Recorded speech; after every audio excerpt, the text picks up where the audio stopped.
Well, hello. Welcome. This is Bonga Dada Bonga coming to you live out of Nairobi, Kenya. And I am your correspondent, Dr. Dashanaba King. And we do have our anchor in the house tonight. You'll be with her in just a moment, but I'm just here right now to welcome you to the Bonga Dada Bonga, which is a platform for women's voices. Uh, Teresa Kemp, who is also one of our anchors, is on leave and she comes in and serves as commentator from time to time, and we bring on other show anchors. And the show anchor that we actually have in the house tonight is one that you're very familiar with. Her name is Coach Rakaya. She's with us in the night. So she's an expert on health and wellness, and we're Mm. very happy to have her as our anchor for Bonga, Dada Bonga. She's from the Republic of Panama, and tonight we're going to be talking about women in the news. We don't have any particular guest for you tonight, but we have some great stories about women in the news, which we will be sharing with you. So, right now, let me bring in Coach for her to say hello. Good morning, good afternoon, good evening, wherever you may be. Welcome to Bonga, Dada Bonga.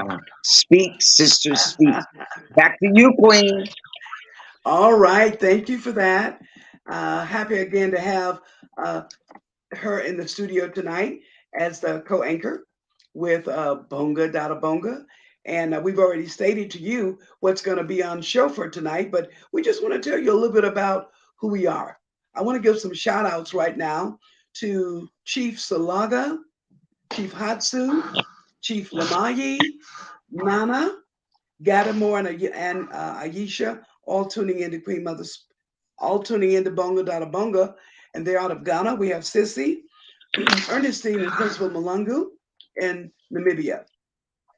Hello to each of you tuning in to Bonga Dada Bonga, and we are so glad that you are here. Coach, tell us, what is this thing called Bonga Dada Bonga? Today we begin. Was I supposed to do that part? What is Okay, Bonga hold Dada on. Bonga? Please. I'm looking.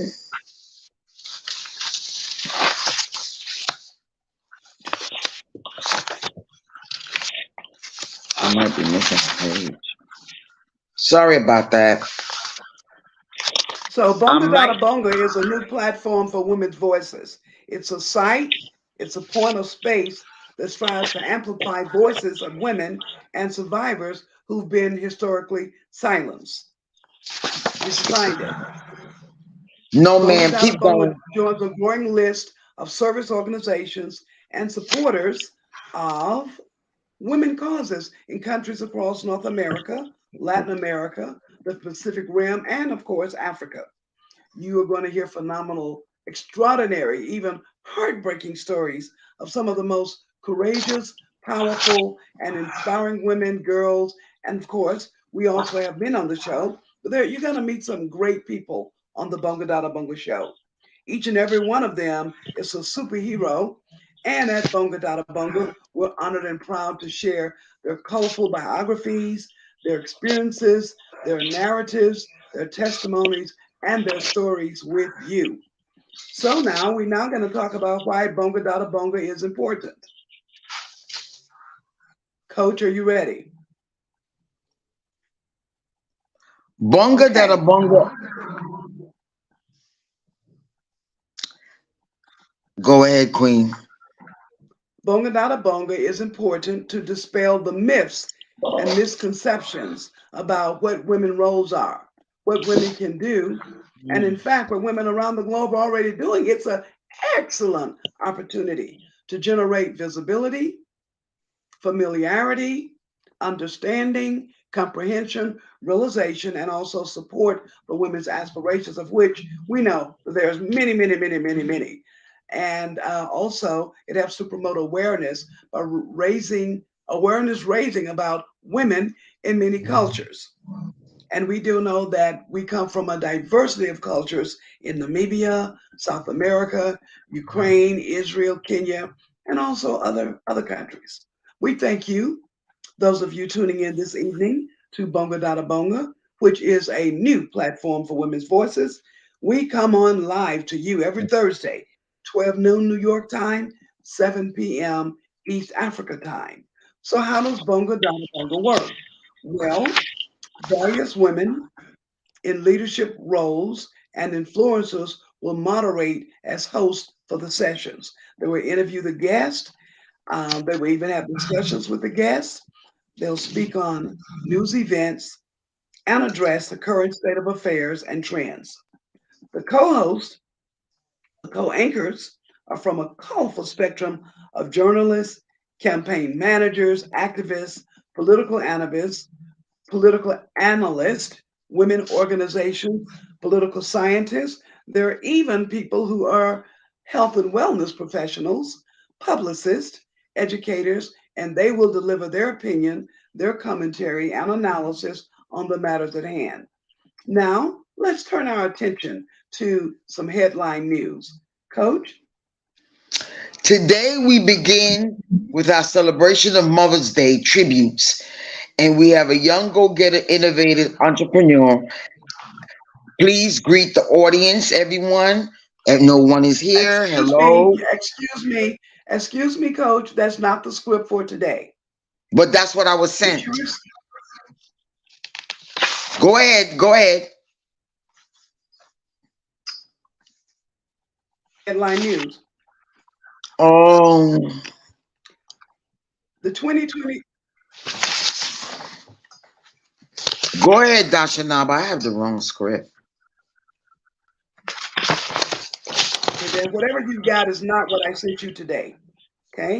The Okay. 2023 Commission on the Status of Women, which is the largest UN gathering on gender equality, successfully wrapped up on Saturday a week ago with member states calling for a full and equal participation of women and girls in the development of digital technologies. We'll speak on that a little bit more tonight.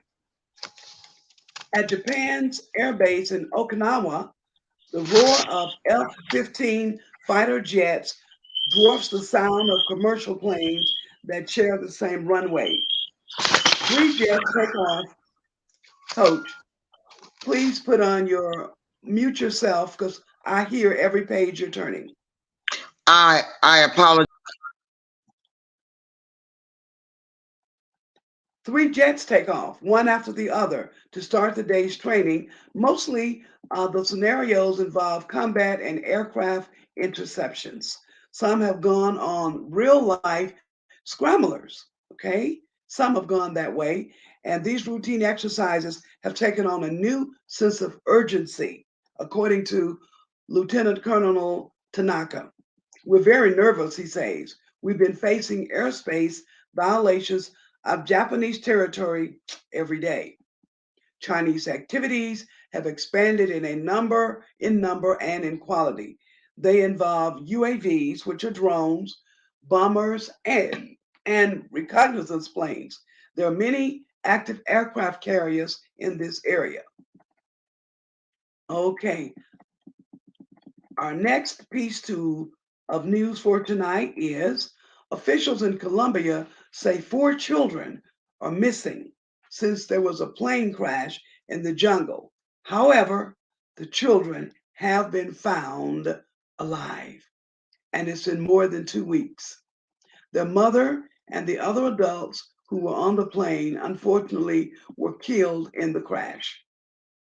The government's child welfare agency, ICBF, said it had received information from the field that the children had been found in good health.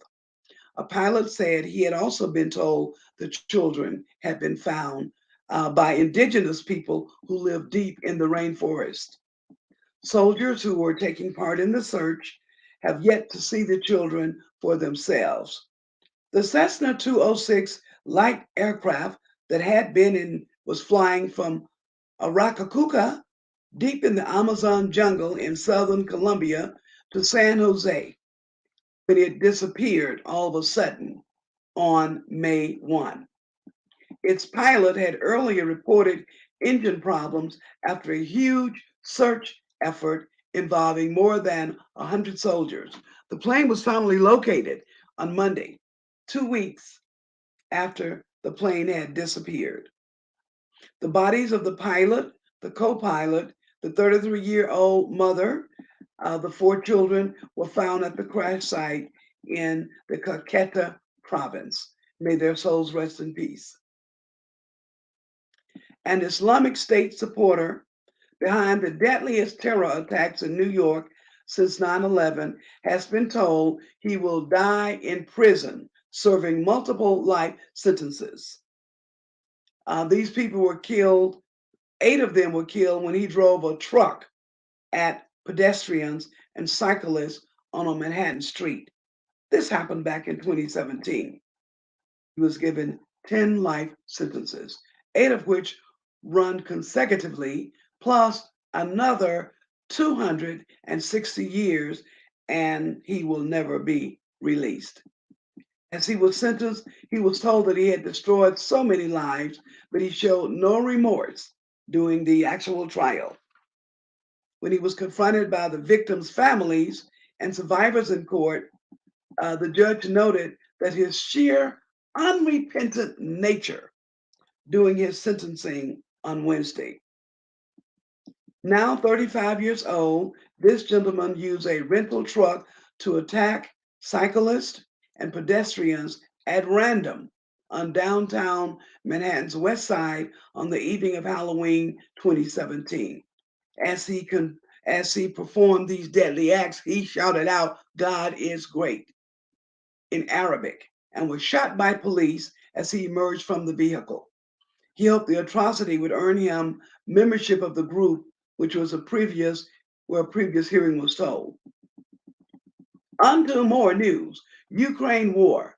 Russia launches its ninth wave of missile attacks on Kyiv this month. Ukraine's capital, Kyiv, has been attacked from the air by Russia for the ninth time in this month. The Kyiv authorities said it seems that all incoming missiles had been destroyed, but debris falling from the air caused some damage in 2 districts. One person has been killed and 2 more wounded in a missile strike on the Black Sea port of Odessa, officials say. Blasts were also heard in the central western regions. Overall, 29 out of 30 missiles launched by Russia overnight were shot down. Ukraine's Air Force said they shot them down, and they stated they did that in a statement. All right, that is the end of our world news for tonight, and thank you for tuning in. This is Bonga Dada Bonga. Now we go to our spotlight. Our spotlight news is taking a look at women in the news globally. And so, what we do here now, we're going to share a story and then we're going to do commentary on the story. Here is the first. Police have had more than 200 tip offs about unidentified women murdered in the Netherlands, Belgium, and Germany. It comes a week after the 3 countries launched a campaign with global policing agencies Interpol to find the names of 22 women whose bodies were discovered between 1976 and 2019. It is the very first time that the Interpol, in fact, has had to deal with it in this way. It is the very first time the Interpol has even gone to the public with a list seeking information about unidentified bodies. Police said the women really do deserve, to get their names back.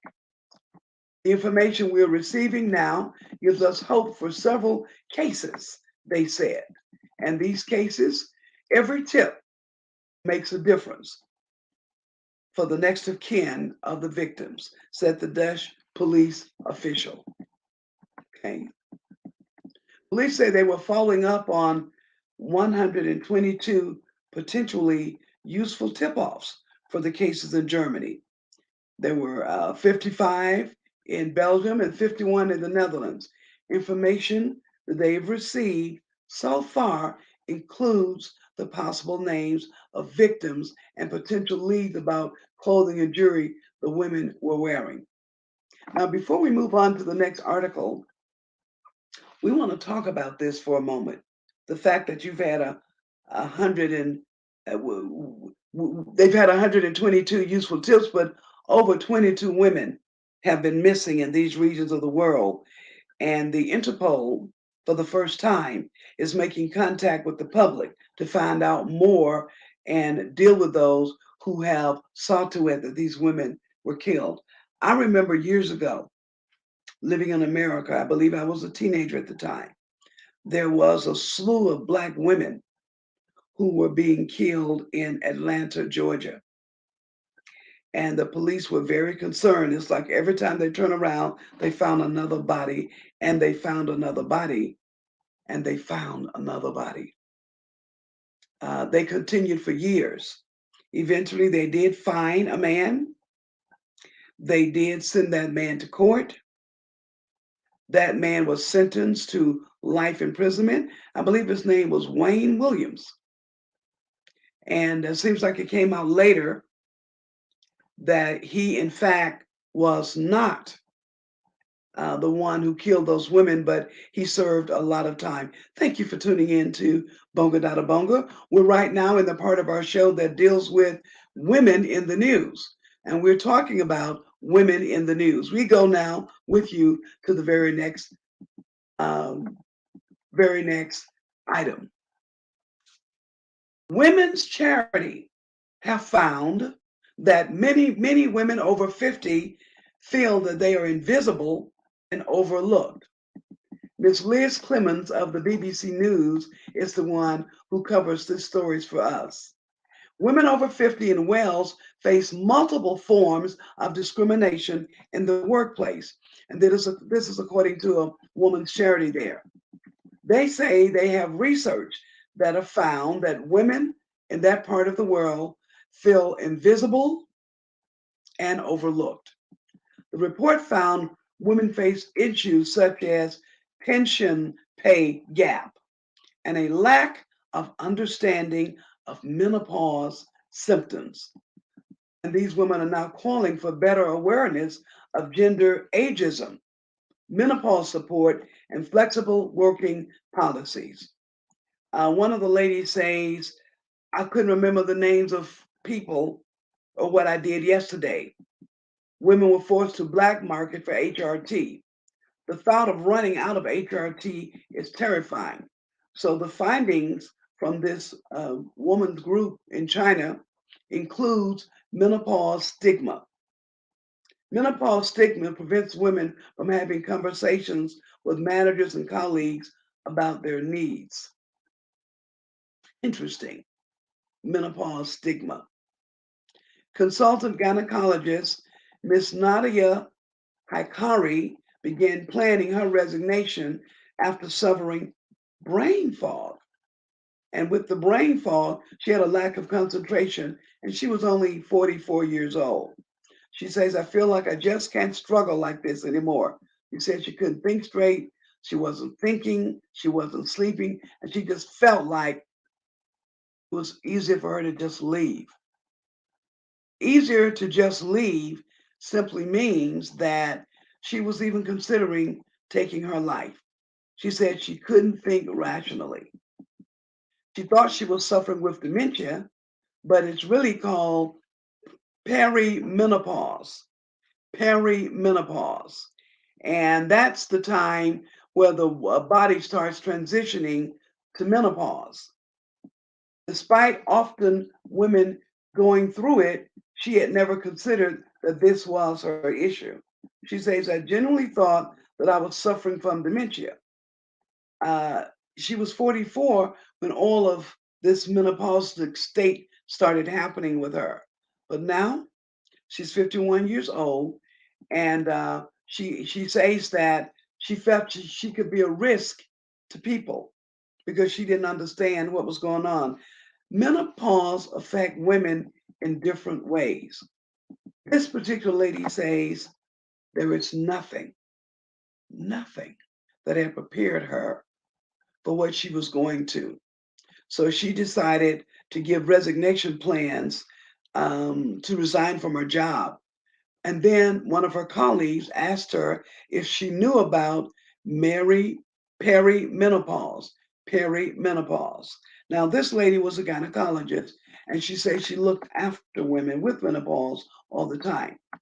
What we hear about and read about, still, nothing can prepare you for what's going to happen to you in your menopausal state. Nothing can prepare you for that. Okay. HRT is a treatment that some of our women receive when they are going through menopause. HRT has been known to relieve symptoms of menopause. For example, Nadia talked about having brain fog, and after she began the HRT treatments, she felt like her brain fog had been lifted, and of course, she felt a lot better. What I will say to you is we are going to do a full show on Bonga Dada Bonga about menopause because it does affect women in different ways. And now we're finding out about the perimenopause, which is actually a whole period that women go through prior to stepping into menopause. We're going to speak on that further. Very well. The next story that we want to bring to you is this. Last month, believe it or not, India surpassed China as the world's most populous country, prompting analysts to point out the potential benefits of its significant young demographics. However, India has a major problem, and the major problem is the obstacle to realizing this potential is the insufficient representation of women in India's workforce. The BBC reporter says when Lavanya decided to take a break from work in 2014 to have her baby, she felt torn and dismayed. But the human resource officers um, from the southern state of Tamil Nadu in India say she was at the peak of her career. Then it was clear that she wanted to spend time with her family. So she took time out to start raising her family. 4 years and two children later, she felt ready to rejoin the workforce. But finding a job, she said, was hard and very hard. She faced repeated rejections, and recruiters also asked her to take massive salary cuts, arguing that she couldn't expect anything else after taking a break. She says it was a huge setback for her career. She, however, is not alone. She's not alone. Nearly half of India's population is female, and yet the number of working women has fallen to a record low in the past 2 decades. According to data from the World Bank, the female participation rate in India's labor force was at its peak in the year 2000 at 31%. However, since then, it has consistently fallen, hitting a low of 21% in 2018. All right. If we talk about women in the workforce, I can speak from women in the workforce in terms of living in America. And I will say to you that no matter how much education we tend to get, we still fall below our male counterparts and being paid for the same amount of work. So, ladies and gentlemen, there is work for us to do. As women, there's much work for us to do in the whole area of the labor force. Excuse me. Mr. Max Motzi of the BBC News reports on North Carolina Republican lawmakers have passed a law that would ban abortions after 12 weeks of pregnancy. Banning abortions after 12 weeks of pregnancy. Republicans hold supermajorities in both chambers of the state house, meaning that they can override a veto threat from the state's Democratic governor. The move comes as conservatives moved to strip away abortion rights after the Supreme Court ended the nationwide right to abortions in June. Near total abortion bans have been passed by 14 states after the ruling.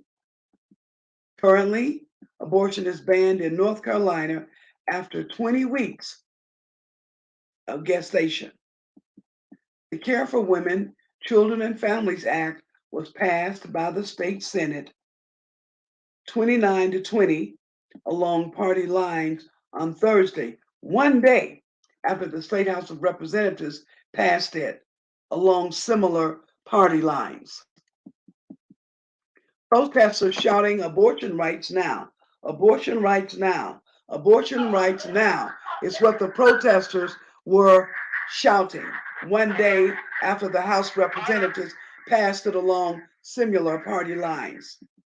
We're clear from the Senate that the chamber police are voting to uphold the fact of after 12 weeks, if you will then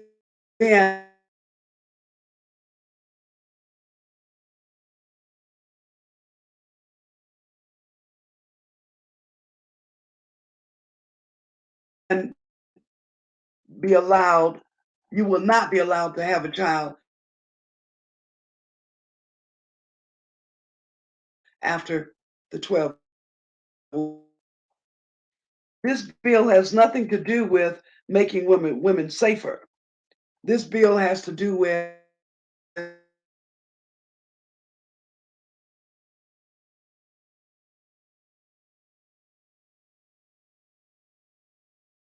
that the governor, the Democratic governor, is choosing to make a different stand. Okay, he said all of this is really about. Yes. Are you here? Okay, I'm coming up here right now. Yes. Oh, okay, like 10 minutes I'll be there. Okay, thank you. Okay, Okay, thank you. They said that this bill has nothing to do with making women safer and everything to do with banning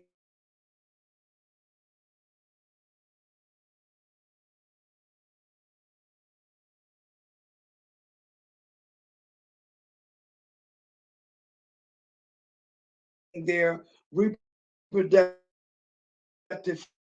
freedoms. The governor tweeted on Thursday, privileged her party affiliations to Republican.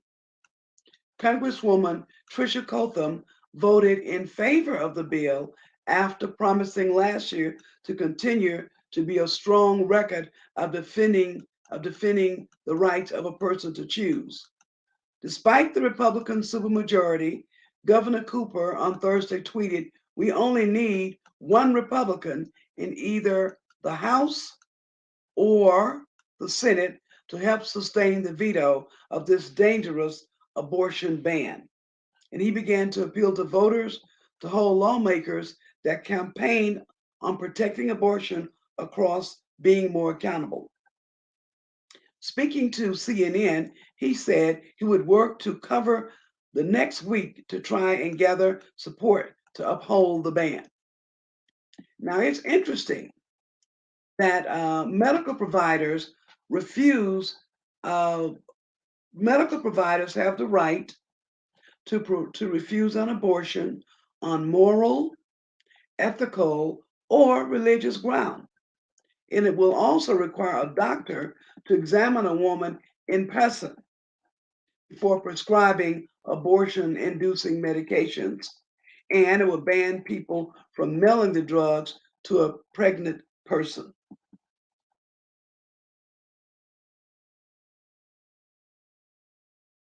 Wow. They're going very far to work on trying to decide pill in the US. North Carolina has been a form of safe haven to women in southern states, which have mostly moved to ban the procedure. In the 2 months after the Supreme Court's ruling, 37% of the people in North Carolina in any other state according to the Society of Family Planning, a nonprofit organization, said that advocates for abortion rights and research, there were 37% more in the state of North Carolina. The anti-abortion group Susan B. Anthony Proline America has praised the North Carolina bill, saying it will lessen abortion tourism in the state. Meanwhile, Food and Drug Administration's approval of the commonly used abortion pill, miliprisone, is being challenged in the lower courts. Another uh, big news for women globally: the Pope, for the very first time, has allowed women to vote at an influential global meeting of bishops in October. This was a move that is welcomed as being welcomed as a historic first. This new rule, announced on Wednesday, will give 5 religious sisters voting rights at the Synod, which is a papal advisory body. In the past, the women were only allowed to attend the gathering as observers. Men will still cast the majority of the votes at this influential gathering. Nevertheless, the reforms are seen as a significant shift for the Roman Catholic Church, which has been male dominated, as we all well know, for centuries. The US based women's group decided that what they wanted to do was to advocate for the women priests. They've called the reform a significant crack in the stained glass ceiling. For years, the Vatican representatives and bishops resisted moving the goalposts with every synod as to why women were not allowed to vote. The group wrote on Twitter, the unspoken reason was always sexism. In the near future, we hope that the synod continues to develop into a fully recognized body of the people of God. In a further break with tradition, Pope Francis announced that voting rights will also be extended to 70 hand-picked non clerical members of the religious community, moving the synod away from being a meeting solely of the church hierarchy. The Pope, who has championed reform, has said that he hopes half of these will be women, and there has also been an emphasis on including young people. It's an important change. It's not a revolution, but it's an important change in this faith, many have said. The Vatican correspondent for the Catholic News publication, The Tablet, told BBC News NewsHour that the changes were highly significant and an attempt by the Pope to make decisions about the church's future more inclusive. He added that the reforms concerning women reflected an unprecedented dialogue over the issue of female representation that has been happening for some time. Mr. Lamb predicted that the Pope would face significant resistance from some parts of the church over his latest decision. Personally, I am very happy to know that the Pope, tradition that has banned them for so long. Thank you to the Pope. Continue to open your eyes and allow women to be a part of it, because women are humans too. Our next story is about gambling. Would you believe that there are some women in the world who are actually gambling addicts? I remember just getting a scratch card, the lady said. Winning, losing, oh, whatever. I always try my luck. And I just kept opening more and more and more accounts online. And before I knew it, she said, I was a gambling addict. At age 28, Rebecca, whose gambling began when she was struggling with postnatal depression. After the scratch cards, Rebecca started betting on horses, even though she knew nothing about raising. I was looking for the hit. I was looking for that side of my brain was going gamble, gamble, gamble, gamble, gamble, she says. Last summer, Rebecca spent 5 weeks at the UK's first women only residential gambling center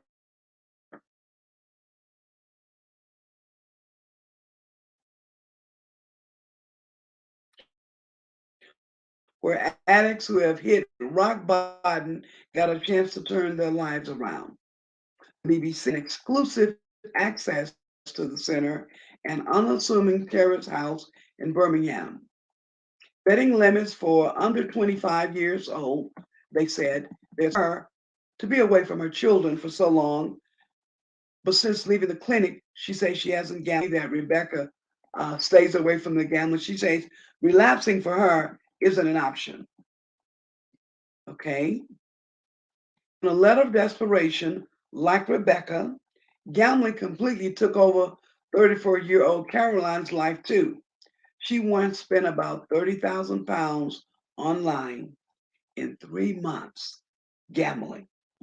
She would stay up gambling in her bedroom until the early hours of the morning. You've got no concept of time. You isolate yourself, she says. It was the lowest point of my life, she says, because everything around me I was destroying. Why? We're here on Bonga Dada Bonga, which is a platform for women's voices. And we're talking about women who found themselves becoming gambling addicts. Okay. She says before getting treatment at the clinic, things got so bad that she contemplated ending her life. It's clearly still painful to talk about it, but she wants to share her story in the hope that it might help others. I felt that the only way to not be here, Caroline says, my life would be easy for everybody. It would be cheaper for everybody. She chokes up when she tells the story about how she became a gambling addict and how she wrote a letter to her parents that she was hoping to have a change of heart and that she would have a change of heart. She said it wasn't worth taking that away. She wanted to still know her parents and be with her parents, and it wasn't worth taking away her joy time with her parents because of all the things that she was doing with gambling. She said she felt like she couldn't get a life anymore, but she did. She was fortunate in that she was able to attend the gambling clinic so she can get help because everybody wants their life. The treatment center is in central Birmingham. And as you walk through the door of the terrace house, she says you're immediately greeted with a poster full of messages of support written by women who've been through the program themselves. One message simply reads, "This place saved my life." There's artwork and messages of positivity that decorate every surface, even inside the cupboards. Wow, very interesting. We'll do some more coverage on women who gamble. These are hot topics, ladies and gentlemen. Martha Lane Fox has warned us against becoming too hysterical or hyper-driven over AI, AI, artificial intelligence. This tech pioneer urges more sensible conversations around the capabilities of AI. She told the BBC that she thinks there should be frameworks in place around AI, but that companies should also think carefully about how they use it. Concerns have been mounting that AI is not sufficiently regulated. AI, of course, is technology that allows a computer to think or act in a more human way. Once again, AI, AI is a computer. It is technology that allows a computer to think or act in a more human way. That's what artificial intelligence is. And examples include the voice assistants like Siri, Alexa, and the chat box ChatGPT. Since ChatGPT was launched back in November last year, millions of people have enjoyed really experimenting with it, and its popularity has been growing. GPT-4 is the latest in a series of AIs, which the firm refers to as GPTs, an acronym which stands for Generative Pre-trained Transformer. But as a result of that, tech leaders, including Elon Musk, have raised fears of a threat to humanity, and there have been calls for AI to be shut down. Last week, in fact, Italy became the first country to block Chat GPT. Although Lane Fox admits that there are some genuine anxieties around the tech, but there might be some job losses along the way, also, she says. She says we should embrace the opportunities that AI represents in a balanced manner. I think that having a rational and reasonable conversation about AI is important and not becoming too hysterical or hype driven. Let's not get too hysterical about artificial intelligence, but let's look more carefully at what is actually happening and how we can mitigate the risk and double down on the opportunities. All right, ladies and gentlemen, there is just one more article, and it's about the lack of women in technology. We all know that, and there's a big push to include women more in digital technology. Martha Lane Fox is a champion for the equality and parity across the tech sector, something she says she is disappointed to see unchanged for women since she came into technology herself in the 90s. She says she's totally horrified at the situation, adding that there is a higher percentage of women in the House of Lords where she is a life peer than there are women working in technology. Okay, very good. So the next thing we want to talk about as we're wrapping up the show tonight is we want to talk about Democrats Abroad Reparations Task Force. You can go to the link and learn more about reparations through the Democrats Abroad Reparations Task Force link. That link is https colon slash slash youtu.be/mzxxn, capital A, then a D, Y, capital U, capital B, capital U. That is the link for Democrats Abroad Reparations. Soul Vegetarian Restaurant, it's good to you and good for you. And you can also go to Soul Vegetarian Restaurant and request to have some cooking classes so you can learn how to cook and be more healthy in your life. The number at Soul Vegetarian 0742 654 810. And be sure to call them and register for a cooking class. Lucille's Kitchen. Lucille's Kitchen offers you sweet potato pie and other mouth-watering dishes. You can call Lucille's at 0732 567 327. Miss Aisha Defala, who is Kenya's blood ambassador, reminds you to please visit the depository blood bank nearest to you and, of course, donate blood. Why? Kenya and the world needs it. So wherever you are, whatever city you're in, go to the nearest blood bank and donate. Donate, donate. Woven into the Fabric is a book written by our dear sister, the late S.B. Hayes Farrell, and you can find that book on Amazon. You can find it by Amazon. Woven into the Fabric. Please go to Amazon, click on Woven into the Family, and purchase your copy of the book by the late S.B. Hayes Farrell. Please, Queen Mother invites you to join the awareness and fight against human trafficking with HAART, HAART. The contact number for HAART is +254 738 506 264. Please join me in HAART against the fight against human trafficking. You can write to them at info@heartkenya.org. That's HAART, info@heartkenya.org. Be a part of the journey.